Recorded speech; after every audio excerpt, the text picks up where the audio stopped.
Listen.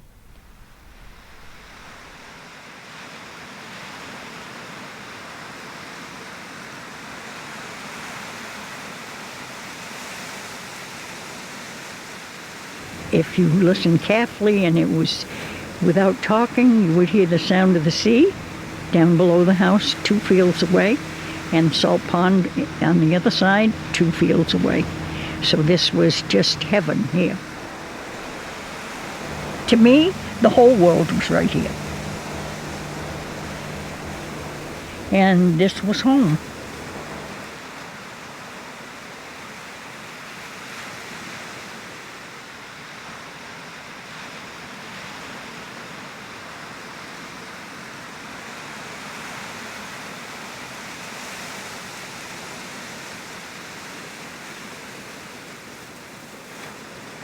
I will start at the beginning, and the beginning is I was born in the Norwalk Hospital, April 13th, 1929.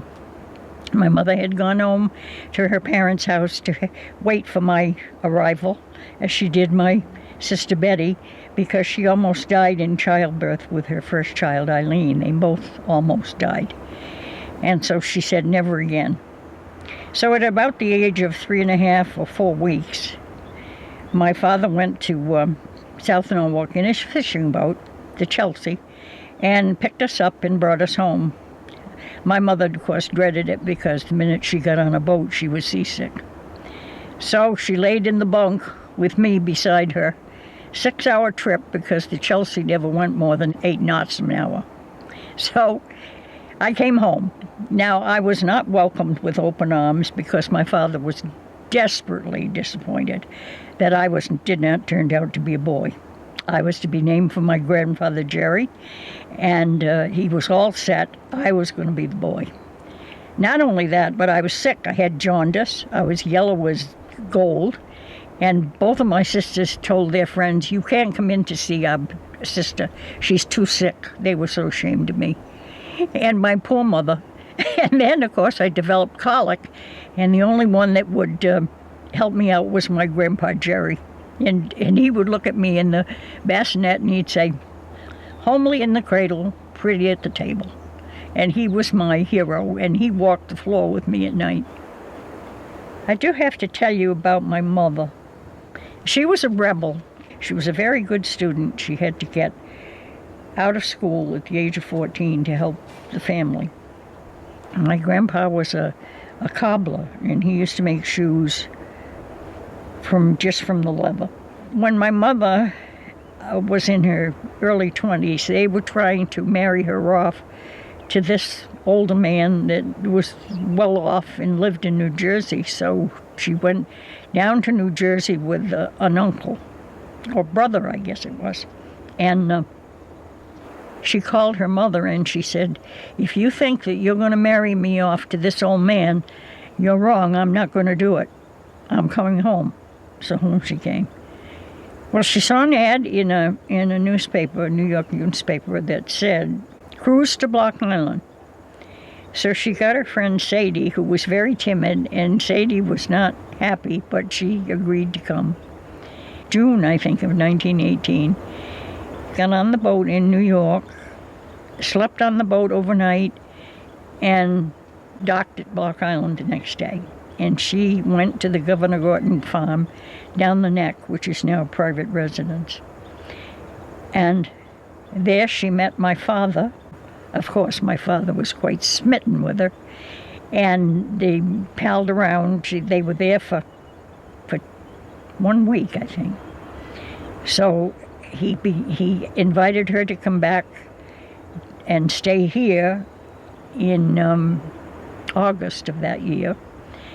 And when she went back home, in October, he said to his father, I'm going to South Norwalk, and when I come home, I'll have a bride. So that's exactly what they did. And they were married in October 1918. She taught me all I need to know about character. She taught me everything. She taught me how to be interested in the civic life of your community. You grew up knowing that you had to give back. And I think that that's a wonderful lesson from your parent. And always to be honest, never to cheat or be mean or angry. You were not to go to bed angry. If you got mad with somebody, you made it up before you went to bed. That was a cardinal rule that she said.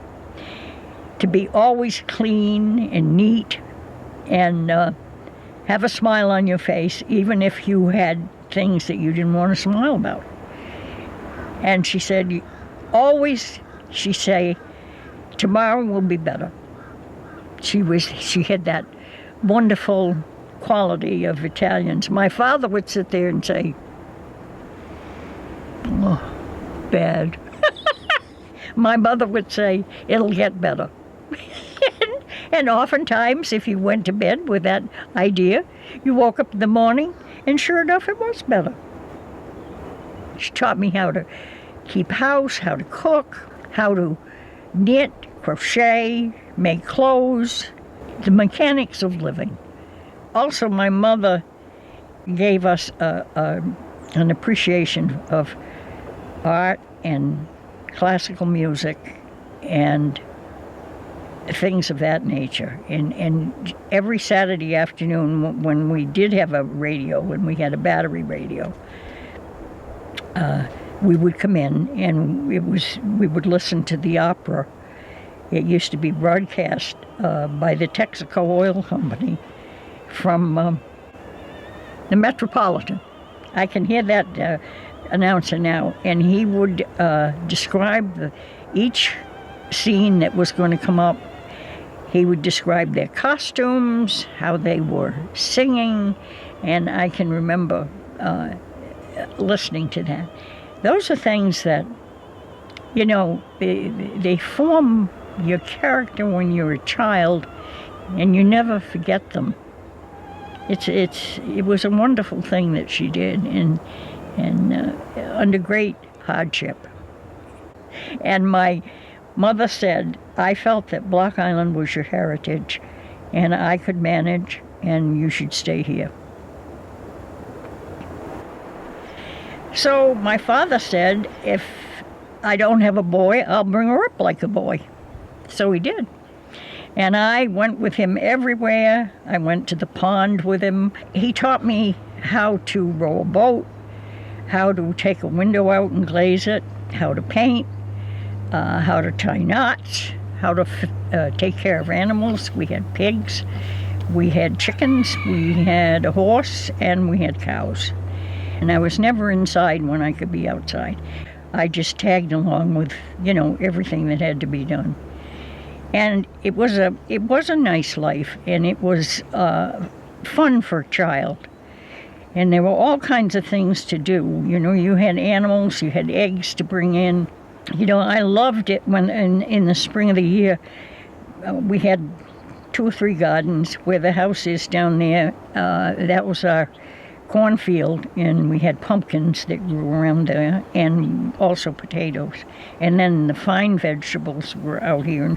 But in April, or late March, when my father would take old Dick and hook him up and do the plowing, I loved the smell of the furrows, you know, laying over one over the other, and the earth would smell delicious and filled with worms. And of course, I spent a lot of time fishing down in that pond down there that's called the Georgian Swamp. And also with my friend Nell, who was wonderful to me as a kid. And I would go over to her house because she had magazines, and I used to spend many an hour on my stomach in the floor in her living room. And Nell taught me many things, and Nell taught me that women can smoke and women can drive cars. And Nell had a car. It was a Ford with a rumble seat. And Nell loved to go berry picking. And she would take my mother, and she would take me, and I always sat in the back in the rumble seat. Well, Nell had one speed, fast. As fast as that car would go, she had the accelerator to the floor. I was in the back, bouncing around, trying to hang on to stay in the rumble seat. But we went for everything. We went for blackberries, for blueberries, huckleberries, strawberries, whatever there was, we were out there to do it. And my summertime was filled with a lot of that, a lot of berrying. And if I was bored, I would go over to Miss Fanny's house and say to her, I wasn't supposed to go, further than her house.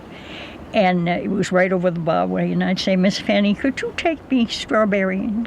And she'd say to me, just a minute, darling, till I change my shoes.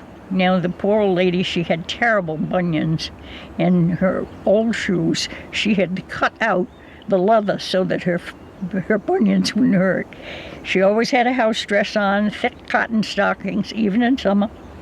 And she would take a newspaper and we would go over to the field that had nothing in it, no houses then, and pick and pick and pick.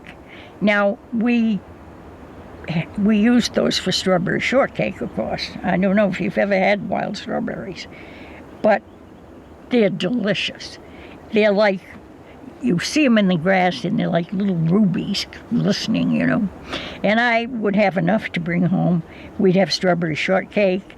We would, my mother would preserve them, so that in the wintertime, sometimes in the month of January it was cold, and she'd say, let's have hot biscuits and strawberry preserve. So we'd go down and get the preserve and heat it up on the stove and have it with hot biscuits slathered with homemade butter. Oh, man. There was nothing better. And we never ever had whipped cream. Isn't that funny? We had clotted cream.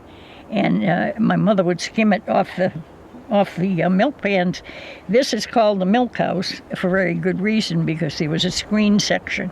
Now, we had no refrigeration. So everything that we had, fresh milk was just immediately drunk. And what was left over, the skim milk, was fed to the pigs, and the cream was taken off to make butter.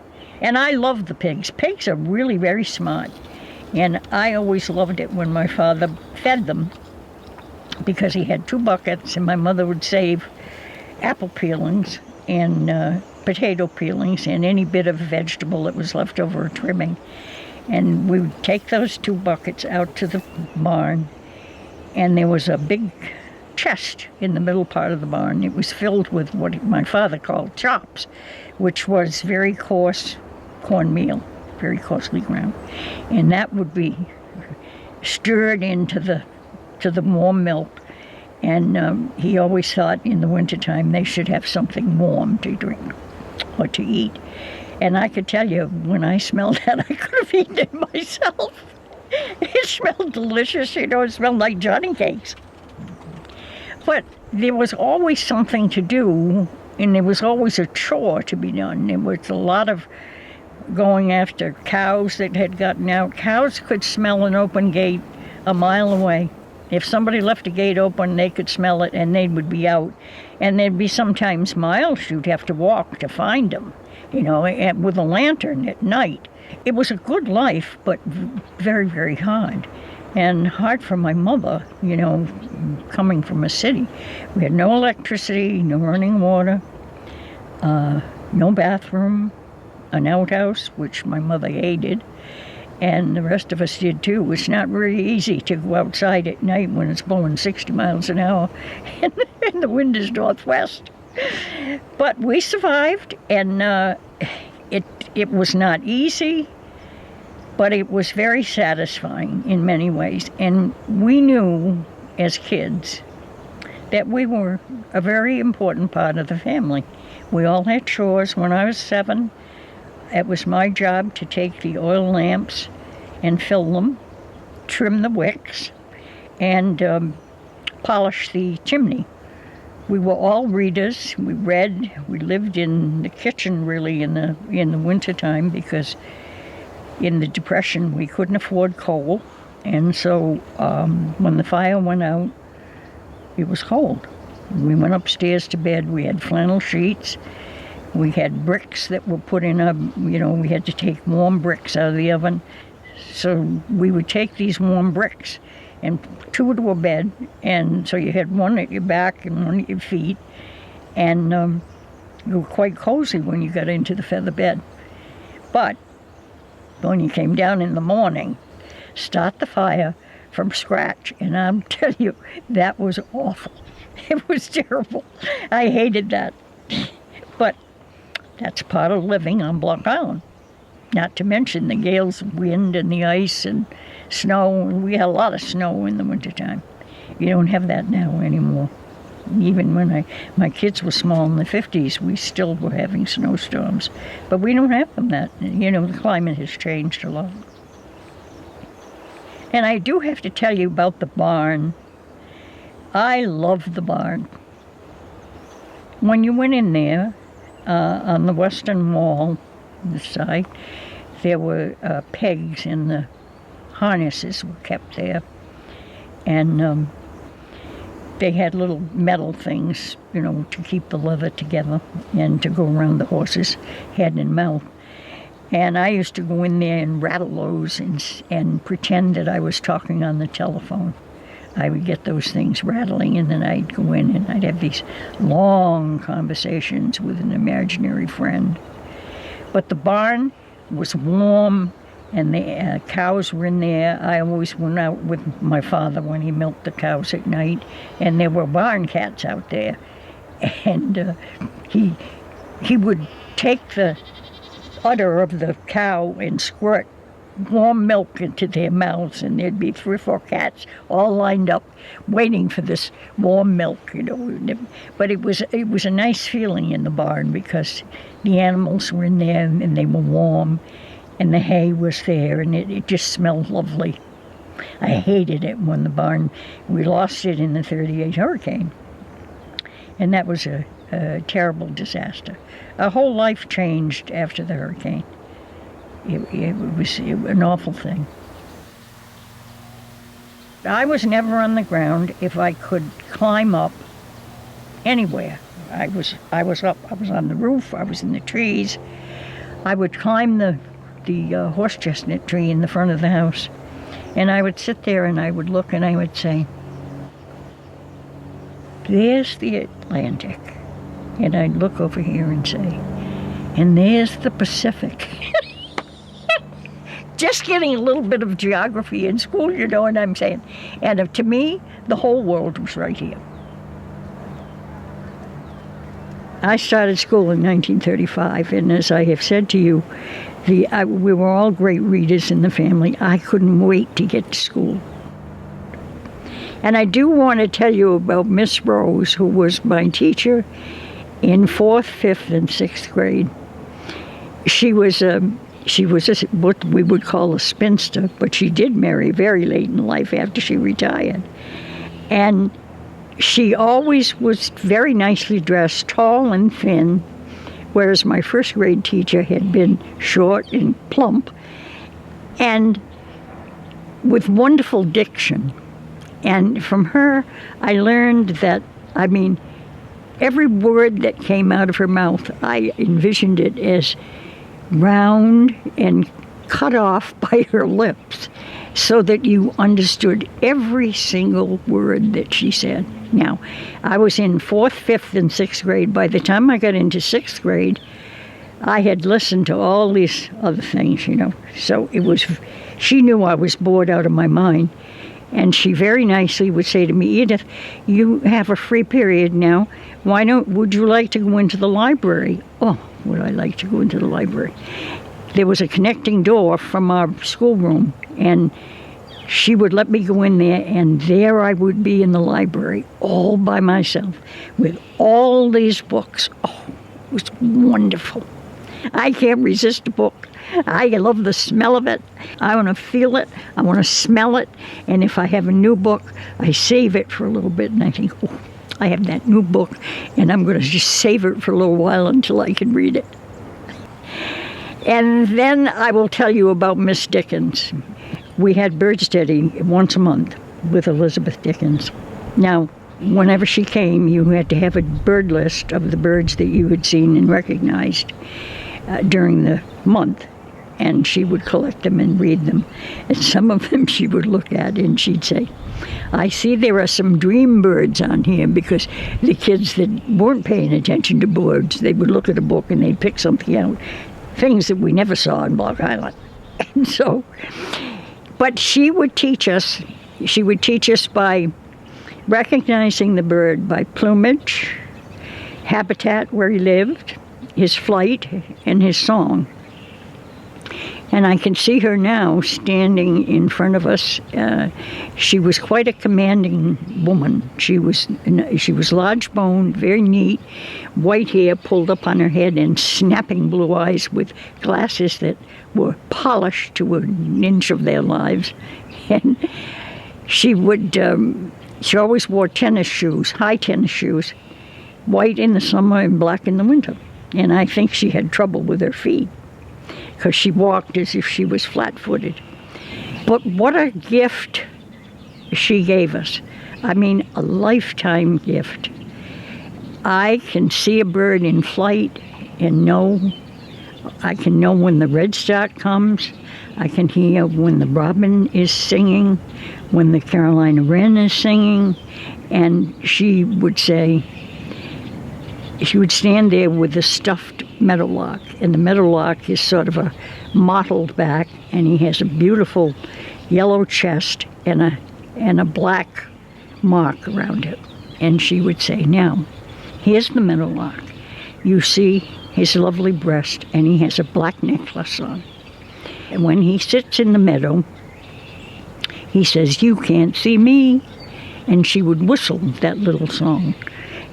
Then she would say about the goldfinch. The goldfinch is the only bird that sings in flight. And he sings 2 and 20, 2 and 20, and he has a dipping. And she would mimic the flight. This year, with COVID and not being able to go out, the birds have been an absolute godsend. I come out here and I look under the trees and I think to myself, oh, I am so fortunate. Here I am listening to these little birds sing and knowing who is where and what little warbler is over there. And the Carolina wren will come and sit on the sundial at night sometimes and sing. And he sings so loud you'd think that he was a huge bird, and he's a little tiny thing like this with a little dippy tail that comes up. And it's a great thing. It's a wonderful, wonderful gift. Nobody could ever repay her for all the pleasure she gave to each and every one of us.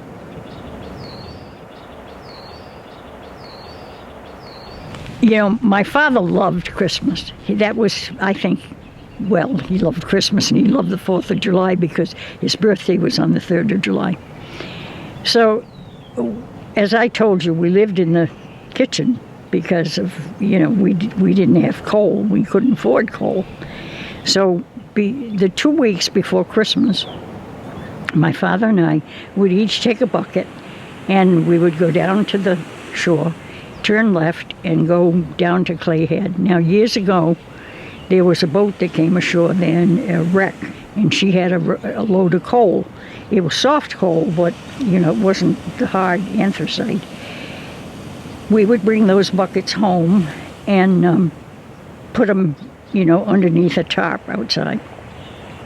Each day we would go and we'd bring home 4 buckets of coal, so that when Christmas came and we had the tree in the living room, we had a coal fire in the living room stove. Oh, man, was that wonderful.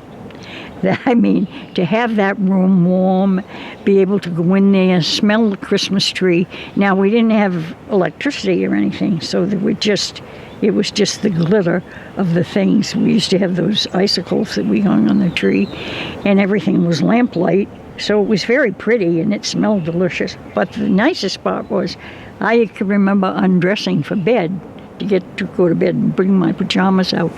And that was a stove where it had an encasing, covered in enamel, I guess, metal, and it covered in enamel or porcelain. And you could put your night clothes on there and they'd be nice and warm.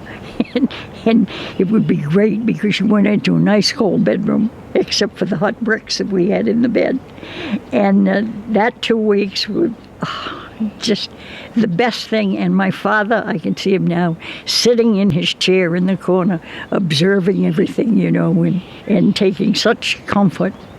And one of the things that we would do on Christmas, my father would say, "Come on, we're going to go up and visit Miss Dickens." Now, Miss Dickens lived way out on the southwestern side of the island, off of Dickens Point. We would walk up there to see her. Now, there were 5 gates in the roadway to her house that had to be closed because of cows and animals in there. And we would pay a little call because she lived there by herself with her dog, and then we would walk home. Well, it was a round trip, 5 mile to the harbor and back, to Old Harbor and back here. So it was maybe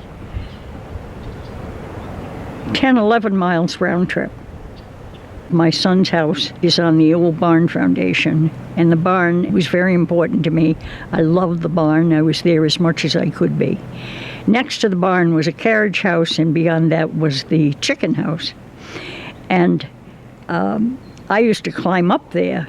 I mean, it was really 2 stories, and I climbed up on that thing. My mother looked out one day and saw me and nearly had fainted away, and she said, "Oh, my Lord." She came out quietly and she said, "Edith, how did you get up there?"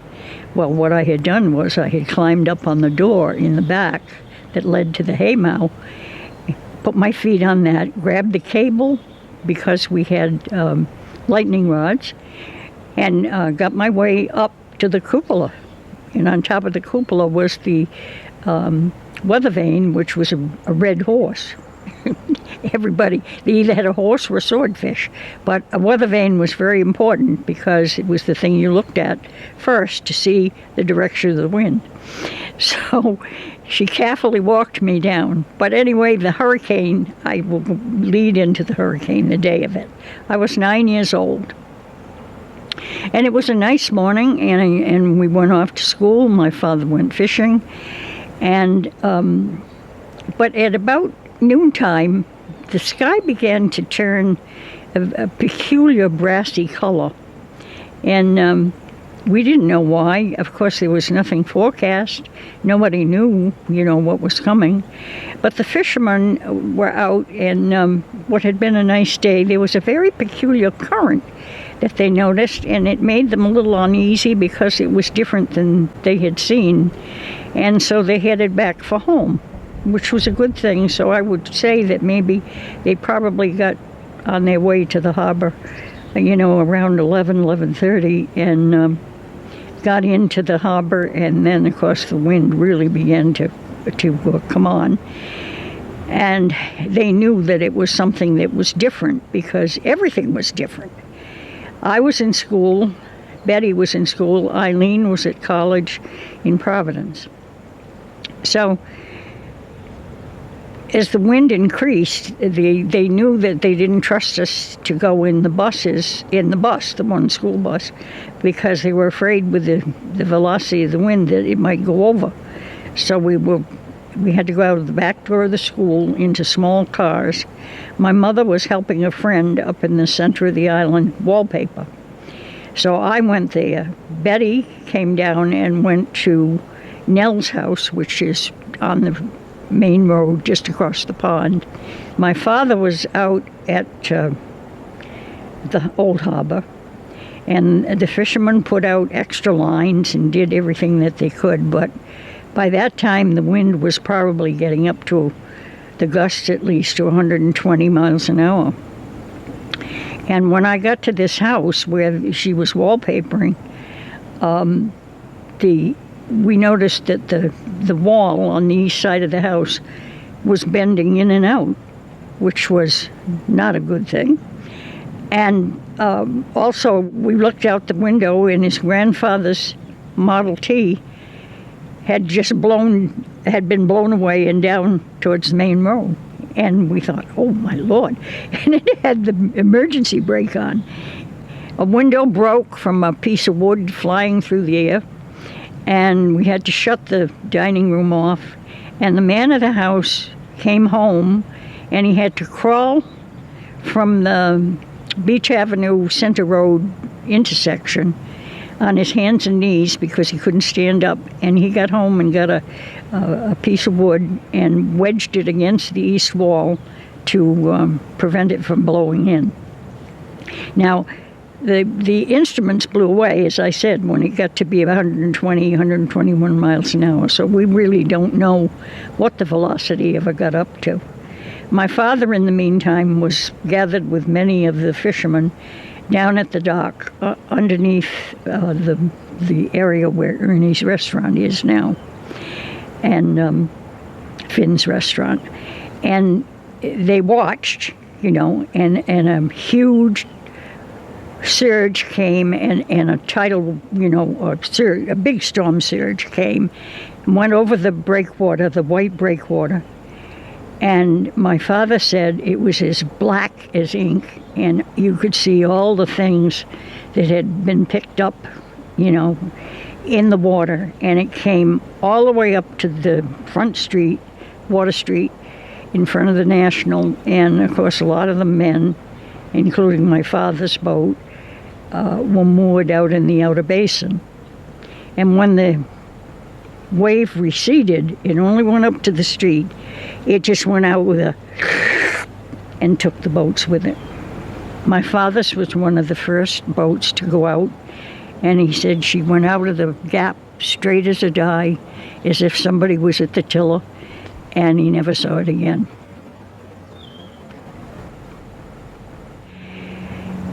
I spent the night with the neighbor. My mother left, and somebody from the road department took her because she didn't know what the house was. She couldn't get in touch with anybody. It wasn't like today where you have cell phones and you can get a hold of someone. There was just no communication. And there was no communication to the mainland either because we depended on a telephone cable, and it was destroyed. My sister, who was in Providence, of course, couldn't get in touch with anybody and was so worried. And the next morning, the Civil Air Patrol came with a plane and reported that Block Island was missing. They couldn't find it. Well, she was distraught because, of course, she thought her whole family had been swept away. Well, that was for one day, and then they corrected it. But when my mother came to Beach Pavilion, north of it, she had to get out of the car and wade through water up to her waist until she got almost up to the breakers. And then she walked home, where she found that the barn had been swept away, the carriage house, the chicken house, and not one chicken was lost. The chickens managed to get out of there and hide in the bushes, and not one was lost. But of course, my father was just sitting there in the chair. The house was intact. The toilet had blown away, which was a terrible tragedy. And we didn't have any electricity, of course, as I said. And just everything was a mess. So the next morning, I remember coming home, and my father sitting in a chair in the kitchen, still with his slicker and oil clothes on, and his boots and his hat on, and just looking as if he'd been hit over the head with something. And it was just, we were not the only ones. You remember, this was 1938. We were just crawling out of the Depression, and it was a terrible thing. The barn was gone. Every house had an orchard. All the orchard trees, were gone, and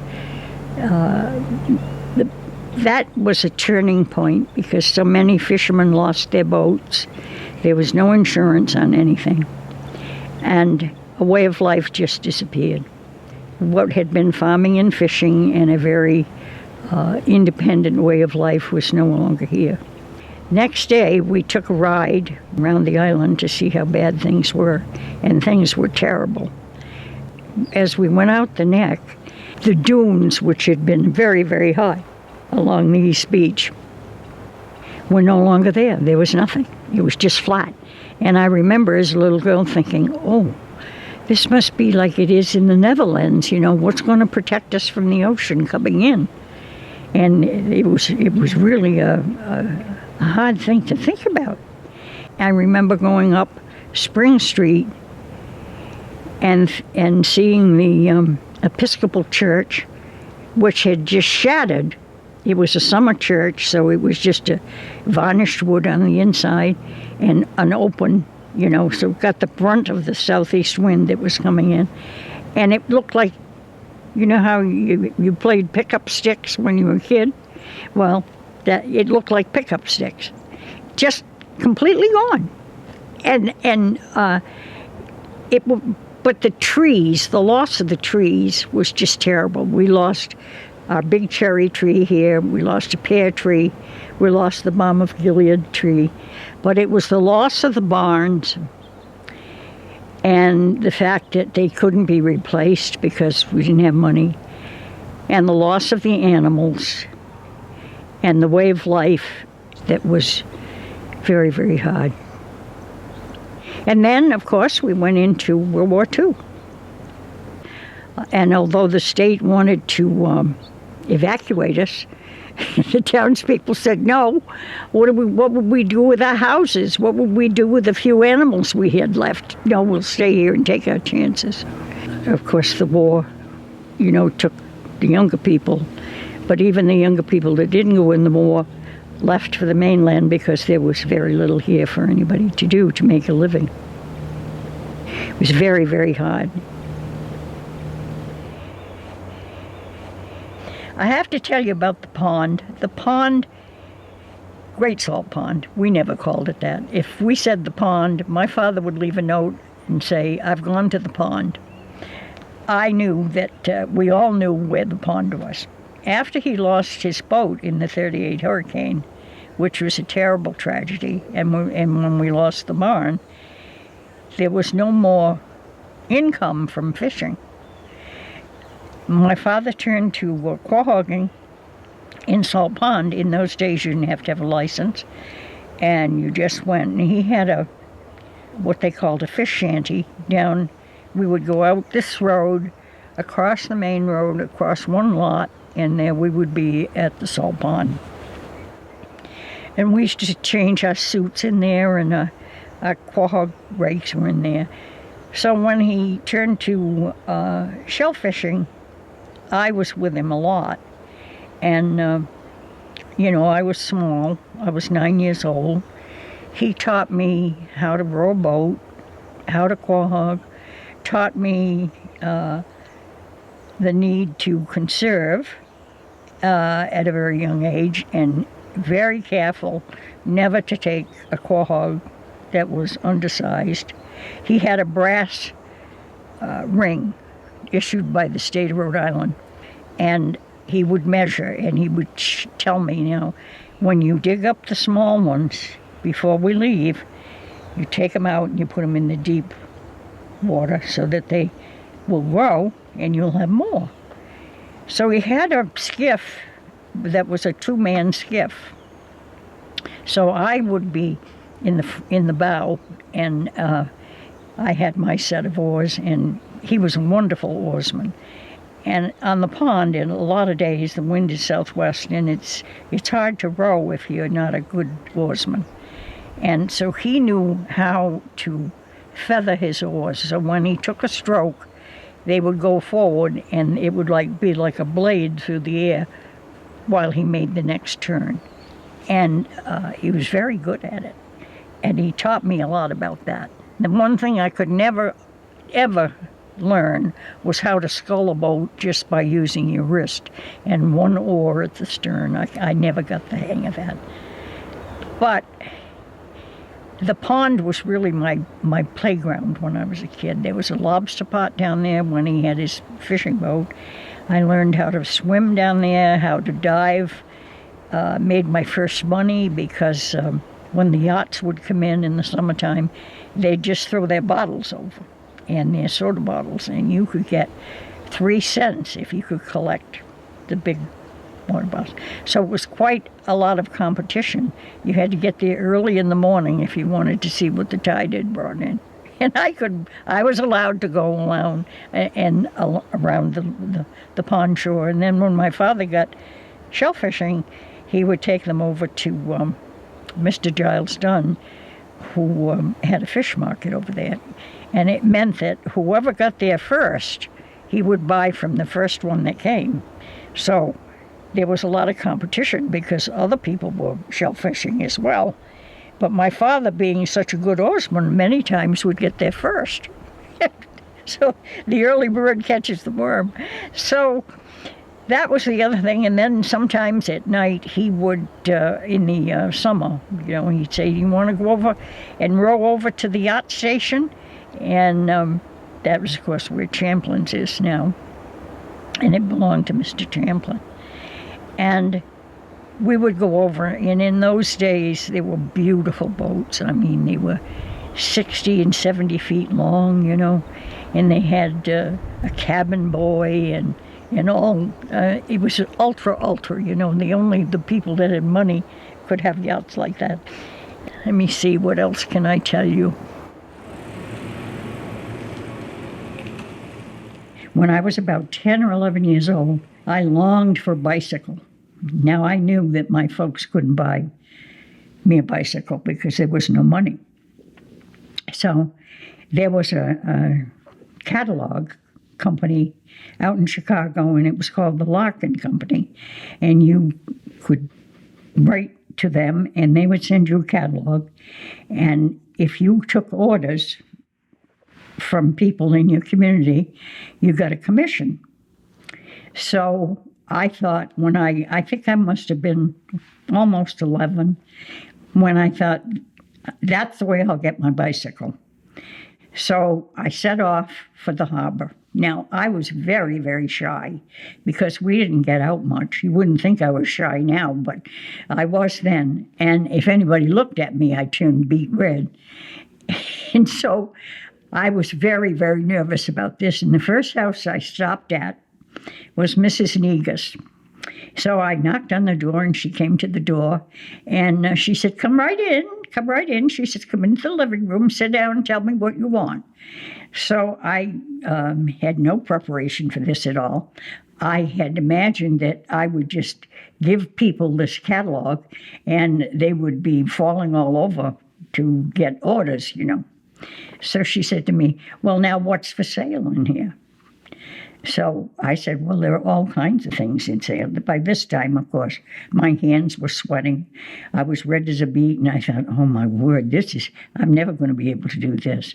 And she said, well, tell me something that you think I should buy in this catalog. Well, the only two things I could think of was my mother always bought her paring knives from that catalog. And she also bought a little cosmetic, the only cosmetic I ever saw her use. And it was a lotion called Rose Water and Glycerin. So I had to leaf through the book and show those things to her. Well, she did give me an order. I can't remember if she ordered those things or not. But now she said, when you leave here, she said, you better look through that catalog, and you better be prepared to tell people things that you think that they should buy. Well, I got out of that house, and I thought to myself, this is going to be a little harder than I thought. Because, remember, I had to walk to the harbor, I had to walk back, so that was five miles.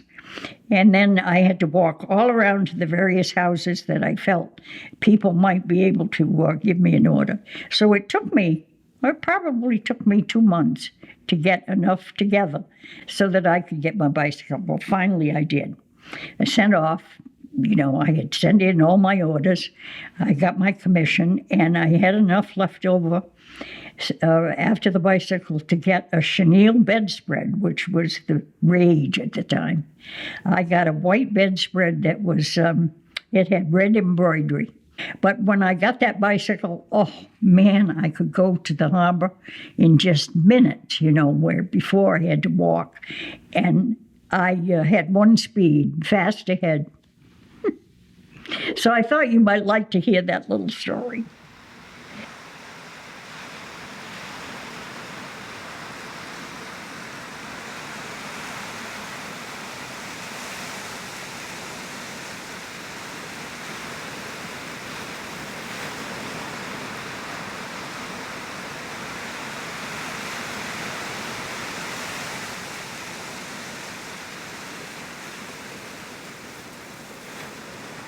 In 1951, my husband Ed and I were married, and we moved down to Sleepy Hollow. And we called it Sleepy Hollow. That was his name for it. It was a big old Victorian house, colder than cold. We married in January, and we went down to that house, and I'll tell you, I thought I would freeze to death the first 3 months I was there. I had to wear lined boots on my feet. I had a Persian cat, and we had a little stove in our bedroom, which was downstairs. We didn't go upstairs then. And the cat would sit on the floor, and he would open his mouth to say meow, and the vapor would come out of his mouth as if he was smoking. And we would leave this little wood stove fixed so that all I had to do was open the little thing on the front of it, toss in a match, and, it would come to life. So the fumes came out into the kitchen. I thought I'd die that first year. Anyway, we bought the house and 12 acres of land for $3,000. Now, these people that owned it were from Hastings-on-Hudson, New York, and they had it for maybe 3 or 4 years, and the house had been abandoned for a long time. So they had done all the terrible work of making it secure, and watertight, but they had not done anything on the inside, and they only used it in the summer, so there was no heat in it. And it was very hard to heat.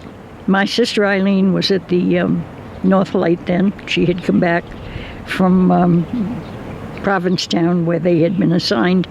They lived at Sandy Point Light for 7 years, so we had wonderful times. So that's really how we got into the wallpapering and painting business, because we were wallpapering down at my house, and Eileen said one day, well, I think that we should put our shingle out and go out and work. We made $2.50 an hour.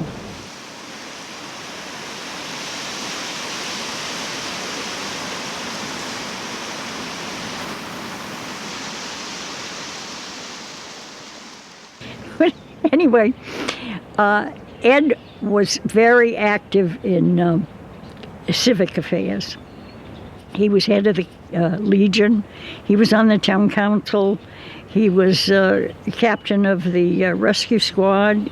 He was also the fire chief. And it was under his direction when they got this new fire engine. It was a great big deal, but there was no boat that came here that was large enough to bring it. And it had to come on a buoy tender, out on the outer deck of a buoy tender.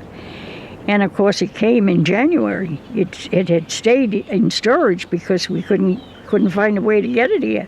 And we didn't have enough money to to hire a barge to bring it here.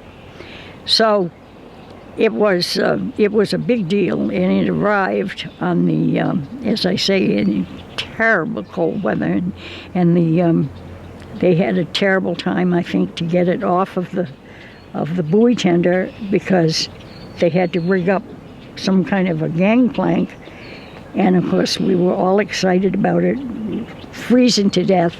I have a picture of Peter with his father on every Sunday they would go out and test the engines, make sure that they were starting, batteries were up, and take the fire engine for a ride. And Peter would be there sitting straight as a die, thinking, oh, this was a big deal to be in the fire department, and in the fire truck. And it was a real big deal to get that new fire truck. The only thing is, it didn't have power steering. and it was pretty hard to drive on our small roads. But the engine that they have today, of course, is much bigger. But he was always there in the midst of all those things and always helping somebody else. And loved the rescue squad and did a lot, in civic-minded things in the community. And so did Peter. When Peter grew up, he was the fire chief, and not of the rescue squad, but Peter could not take care of anybody who was sick. He said, I just can't do it. And nor could I. I could take care of my own people, but I couldn't take care of anybody else, I'll tell you right now. I would not be a good nurse.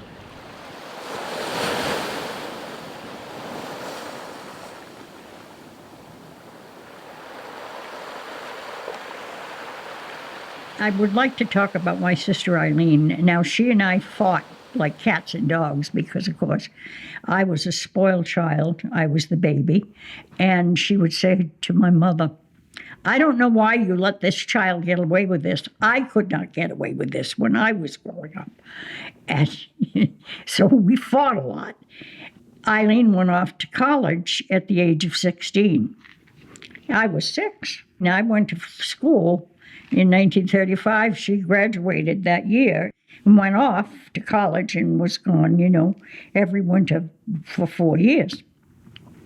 So when she married and she and her husband, John Lee, came back and he was a keeper at the North Light, I was just a year away from getting out of high school.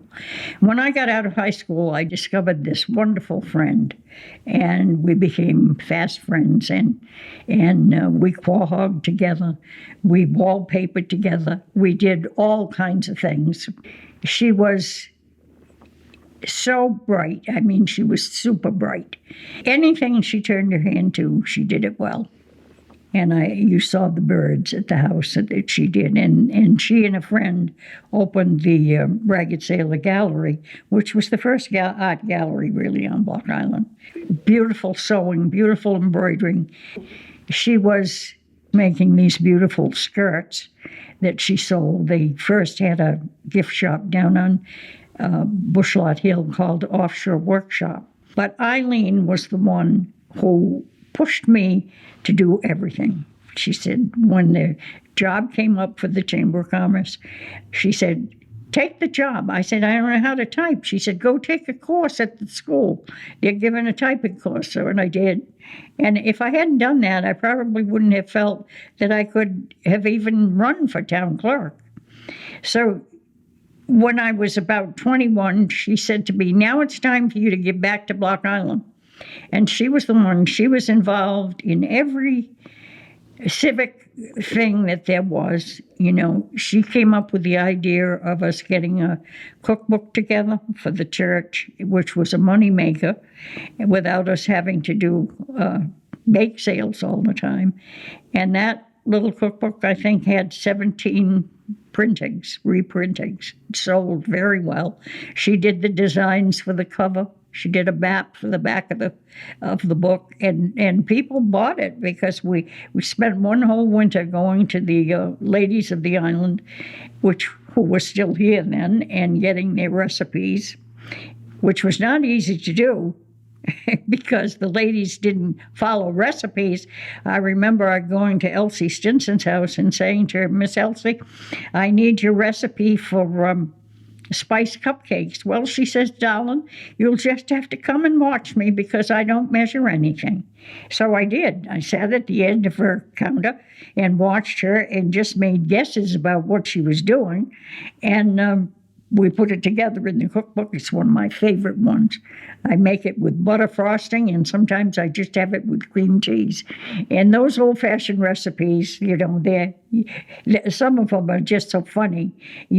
Butter the size of a walnut and things very hard to follow today. Very, very sketchy, but good, very good, recipes in there.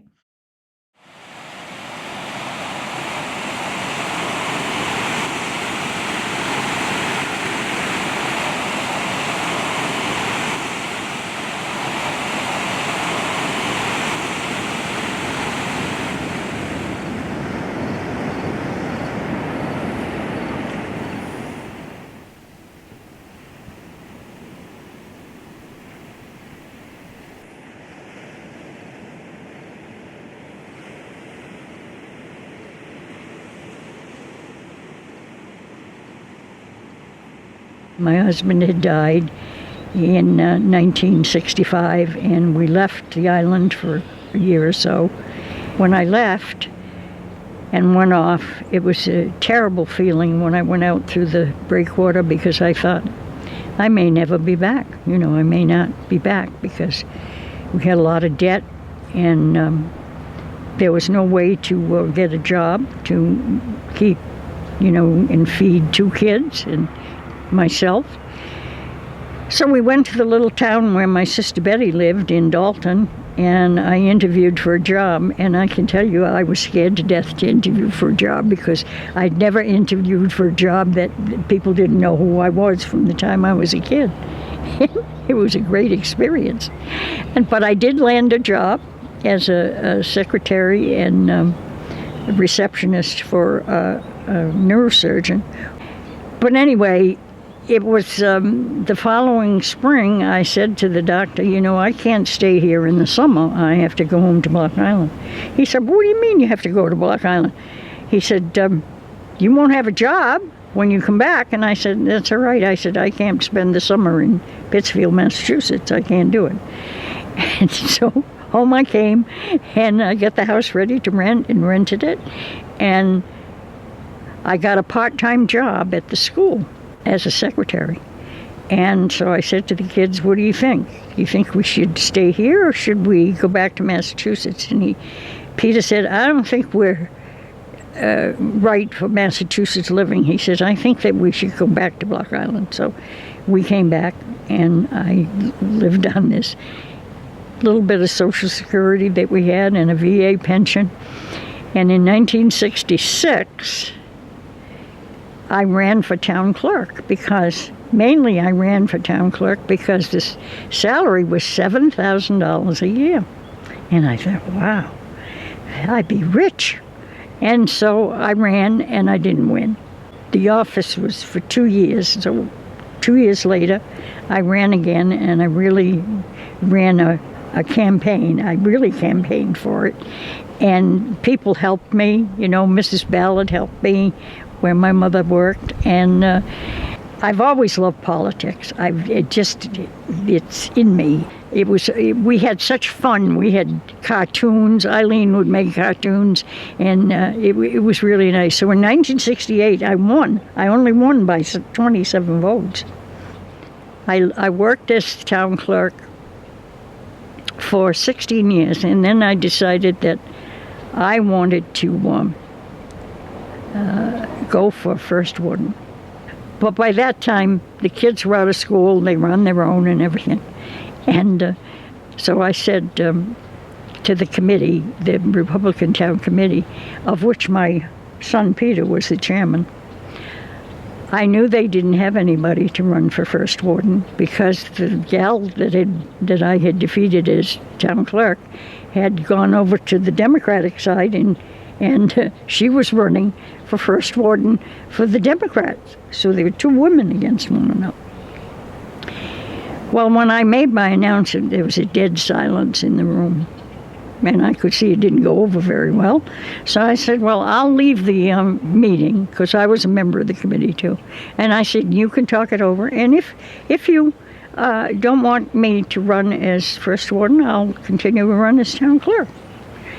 So it took 2 or 3 days, and finally, grudgingly, they said that yes, I could run for first warden, which I did.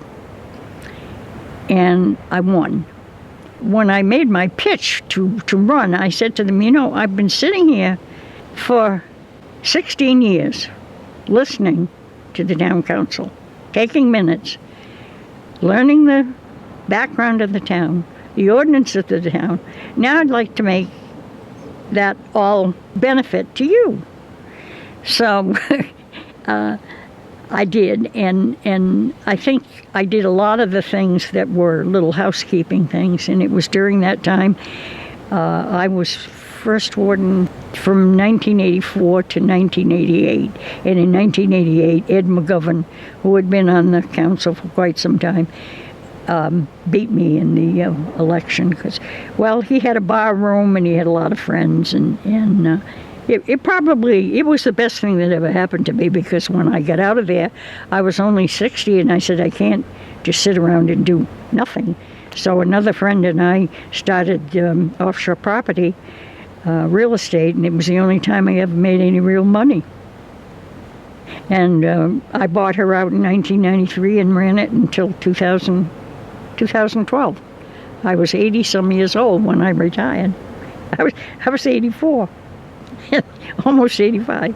Anyway, it was. I had a lot of fun doing that, and I do want to tell you that each year when I was town clerk, I would say to the council, "Can't we do something for the 4th of July?" I loved the 4th of July. My father's birthday was on July 3rd, his mother's birthday, and I said, "It's terrible that the town doesn't do anything to celebrate the 4th of July." No, we can't afford it. Each year, during financial town meeting, it would come up and nothing would happen. So when I was seated in December, I said to the council, now I remember I was a Republican, I had 2 Republicans on there, so we had a majority. And so I said to them as nicely as I could, I said, I hope you'll indulge me. I want to appoint a fund committee so that somebody can plan for celebrating the 4th of July. And nobody objected. They all voted for it. And that's how the 4th of July celebration started. And the first real tiny little parade they had, I think, was in 1985. And it was not much, but then it grew, and there was a fellow, Tom, that used to come from the mainland and stay on Block Island, and he loved the 4th of July, and he got bands to come, and it, ultimately grew. And then the committee came to the council and said, we'd like to be independent of the council. We'd like to be the double-ender committee. So they did. And of course, the parades got bigger and better every year, and it was a lot of fun for everybody. In 1989, of course, I was no longer first warden. The committee asked me to be the grand marshal. Oh, man, what a time I had. That was the best thing they could ever have done for me. And I went to the man who owned the Old Town Inn, Mr. Gunter, and he had always done beautiful floats, gone to a lot of trouble, rented costumes and everything. So I said to him, I need a costume for the parade. I said, I'm not going to just go and just sit there. And so he comes with the costume. Now, the costume company calls me and said, we need measurements. I've never seen such measurements in my life. They measure from my shoulder to my elbow, my shoulder to my wrist, around my waist, up the back from my waist to my neck and down. So I didn't know what he was going to get for me. The costume comes. It's a red and white striped dress with a sash and a thing across the front that says Grand Marshal, and a hat to die for. I mean, had this big plume on the, and I showed it to Melanie, my granddaughter, and I think she was maybe 8 years old. Yeah, she was 8 years old. She says, "Oh, Grandma, look at that hat." I said, "Yes." So they had a 1960, I think it was a 1960 something, red convertible, Lincoln convertible with suicide doors that opened this way. And they had my name on the front of it, and I sat on the back seat, and of course it was lined with people, spectators watching this. And of course here comes the Grand Marshal sitting in the back. When I went around the National corner where the National and the Surf, National on one side, Surf on the other, it was packed with people, and they took one look, and they, I can understand how people on the stage feel, when an audience responds. I mean, it was just like somebody had lifted me up. I never had such fun in my life as I did that day. It was just the greatest thing. That's it for today.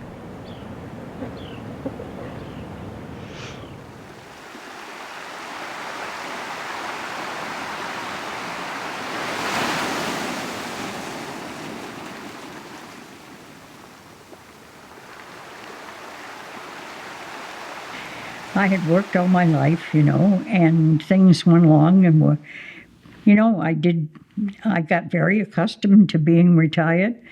I've never been bored in my life. I always had things that I was doing, reading, gardening, doing all the things that I like to do, and not having any pressure of having to be here, there, or in another place. And who knows how many more years. I mean, here I am, I'm at 91. I look at my poor old feet and I say, "Oh, feet, you've been lugging me around for 91 years. How are you going to stand this?" And as I say so long to my friends, my friend came over the other day, Rich, he was closing the houses up, his and his father's, and he said, "And I sincerely hope I will see you in the spring." And I always kid with him and say, "Well, I have to get up to March Hill." They used to say on Block Island, old folks and old horses, if they get through the month of March, they're pretty well set for the rest of the year. So I've still got to get up to March Hill in 2021. But it's been a great life on Block Island, and it's still a great life, but it is different. As Block Islanders diminish more and more each year, it is different. Thank you for taking care of my stories. Thank you. That's it. That's it.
This is me, Edith.